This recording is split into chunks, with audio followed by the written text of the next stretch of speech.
Welcome to memorable kitchen. இன்றைக்கான recipe வேர்க்கடலை வச்சு ரெசிபி பண்ணலாங்க. வாங்க எப்படி பண்ணுறதுன்னு பார்க்கலாம். இப்போ நான் வேர்க்கடலை பார்த்திங்கன்னா ஒரு 4 ஹவர்ஸ் முன்னாடி ஊற வச்சுட்டேங்க. இது பச்சை வேர்க்கடலை தான். ஒரு 4 மணி நேரத்துக்கு முன்னாடி நல்லா ஊற வச்சுக்கோங்க. இப்போ நம்ம இந்த தண்ணியெல்லாம் வடிச்சிட்டு வந்துடலாங்க. ஒரு குக்கர் வச்சுக்கலாங்க. அந்த தண்ணி வெடித்த பிறகு இருந்த வேர்க்கடலையை இதில் குக்கரில் போட்டு வேக வச்சுக்கலாம். இதில் தண்ணி ஆட் பண்ணிக்கோங்க. வேகிறதுக்கு கொஞ்சமாக உப்பு ஆட் பண்ணிக்கலாங்க. கொஞ்சமாக ஆட் பண்ணுங்கள். இப்போ மூடி வச்சிடலாம். மூடி வச்சு இதை ஒரு 5 விசில் வரணுங்க. 5 விசில் வந்த பிறகு நம்ம பார்க்கலாங்க. அதோட மீன் டைம் பார்த்திங்கன்னா நம்ம வேர்க்கடலையோட பெனிஃபிட்ஸ்ன்னு நம்ம பார்த்தோம்னா நோய் எதிர்ப்பு சக்தி அதிகமாக இருக்குங்க. நைட்ரிக் அமிலம் இருக்கிறனால இதில் இரத்த அழுத்தம் சீராகுங்க. விட்டமின் ஏ B3 இருக்கிறதுனால ஃபோலிக் ஆசிடும் இருக்கிறதுனால ப்ரெக்னென்ட் லேடிஸ் கண்டிப்பாக சாப்பிட்லாங்க. பாருங்கள், நம்மளுக்கு 5 விசில் வரணுங்க. 5 விசில் கழித்து நம்ம பார்க்கலாங்க.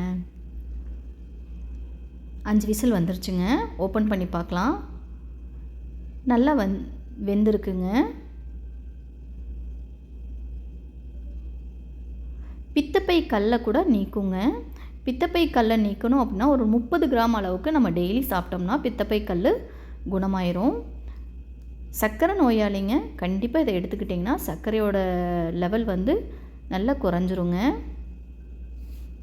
ஞாபக சக்தி கூட அதிகமாகும். வாங்க, ஒரு கடா வச்சுக்கோங்க. எண்ணெய் ஊற்றிக்கோங்க. கடுகு கொஞ்சமாக போட்டுக்கலாங்க. சீரகம் கொஞ்சம் போட்டுக்கோங்க. வெந்தயம் கொஞ்சமாக போட்டுக்கலாங்க. ஆனியன் ஒரு கைப்பிடி நிறையா வெங்காயம் ஆட் பண்ணிக்கோங்க.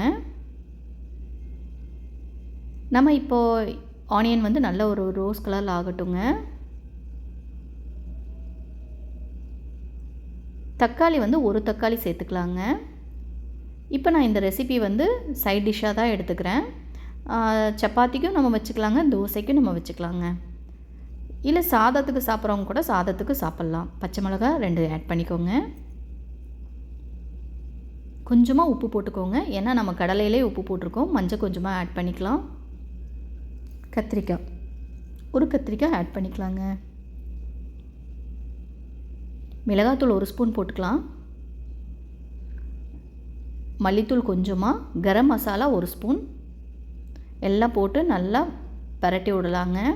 ஆயில் கொஞ்சம் மேலே மிதக்கணும். சிம்லே வச்சு பண்ணுங்கள். வேக வச்ச வேர்க்கடலையை இதில் ஆட் பண்ணிக்கோங்க.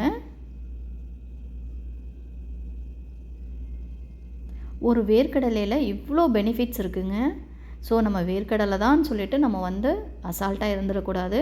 ஸோ வேர்க்கடலையும் இவ்வளோ பெனிஃபிட்ஸ் இருக்கிறதுனால கண்டிப்பாக நீங்கள் எல்லோரும் எடுத்துக்கோங்க.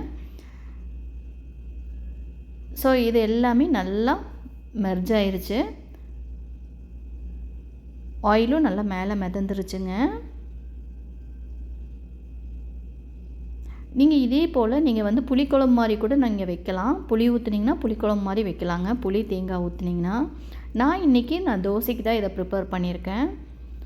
ரொம்ப சூப்பராக இருந்துச்சு. இப்போ நம்ம தண்ணி ஆட் பண்ணிக்கலாங்க. கொஞ்சமாக தண்ணி ஆட் பண்ணிக்கோங்க. நிறையா தேவைப்படாது. அவ்வளோதாங்க. நான் இந்த அளவுக்கு தான் நான் தண்ணி ஆட் பண்ணியிருக்கேன்.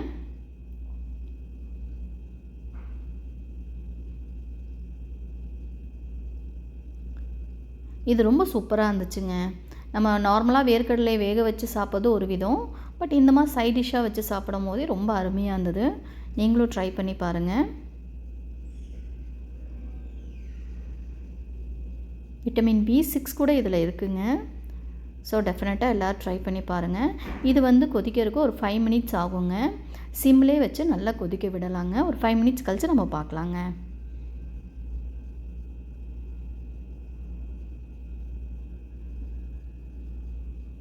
5 நிமிஷம் ஆயிடுச்சுங்க. பாருங்கள், நல்லா வெந்துருச்சு. கத்திரிக்காய் எல்லாம் நல்லா வெந்துருச்சு. ஒரு கிரேவி பதத்துக்கு வந்துருச்சுங்க.